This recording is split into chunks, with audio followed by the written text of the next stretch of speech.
সরকারের বিভিন্ন মন্ত্রণালয়ে ছাত্র উপদেষ্টাদের তদারকি কমিটি আছে। সরকারের সাথে কাজ করায় স্বাভাবিকভাবে 3 উপদেষ্টার একটা ভালো নেক্সাস তৈরি হয়েছে। এখন তারা যদি একজন পদত্যাগ করে, দুজন তো আছে, এবং এই আন্দোলন কেন্দ্রিক বিশেষ করে এইখানে যারা উপদেষ্টা গঠন হয়েছে তাদের আমরা যে গত 6 মাসের ভূমিকা দেখেছি, এটা নতজানু একটা ভূমিকা। তারা ছাত্র নেতৃবৃন্দের কাছে জিম্মি ছিলেন অনেক ক্ষেত্রেই, কাজেই তারাও সক্রিয়ভাবে মেরুদণ্ড উঁচু করে অনেক সিদ্ধান্ত নিতে পেরেছে, অনেক কাজ করতে পেরেছে বলে এটা আমি মনে করি না। এটি যদি করতে পারতো তাহলে দেশের এই আজকে পরিস্থিতি 6 মাস পরে এরকম হতো না, এবং 6 মাস পরে সেনা প্রধানের বলা লাগতো না পাবলিকলি এনাফ ইজ এনাফ। এবং আমরা মনে করি যে সেনা প্রধান যে স্পিরিটের জায়গা থেকে কথা বলেছেন সেটি যথার্থ।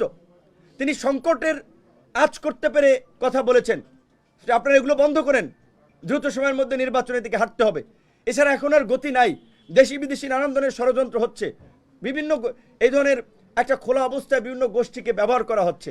তো সেই জায়গা থেকে ছাত্র নেতৃবৃন্দ সহ অন্যান্য রাজনৈতিক দল, আমরা 42টি রাজনৈতিক দল হাসিনার বিরুদ্ধে আমরা আন্দোলন করেছিলাম একসাথে।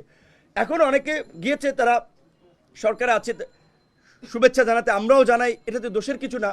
তবে আমরা মনে করি যে তাদের সরকার থেকে বেরিয়ে একটা সংগ্রামের মধ্যে দিয়ে গণ অধিকার পরিষদের তরুণরা যেভাবে 7-8 বছর উঠে এসেছে সেইভাবে তৈরি হওয়া দরকার। এখন তারা যদি, আমরা যেটা আওয়ামী লীগের আমলে বলেছিলাম না, আমাদেরকে কোটি কোটি টাকার অফার দেওয়া হয়েছে, সিটের অফার দেওয়া হয়েছিল, আমরা যাই নাই সেখানে। যখন ওই জেনারেল ইব্রাহিম সাহেব কিংবা আপনার ওই শাহজাহান ওমরের মতো লোকেরা গিয়েছে, তখন আমরা বলেছিলাম যে শেখ হাসিনার সরকার রাজনীতিতে কোরবানির গরু, কোরবানির পশুর মতো কেনা বেচা করছে।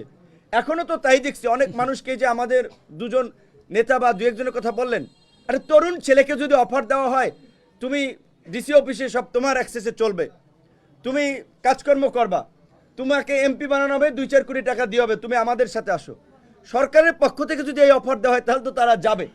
যারা গিয়েছে তারা আবার ফিরে আসবে, অতীতেও যারা গিয়েছে তারা অনেক এসেছে।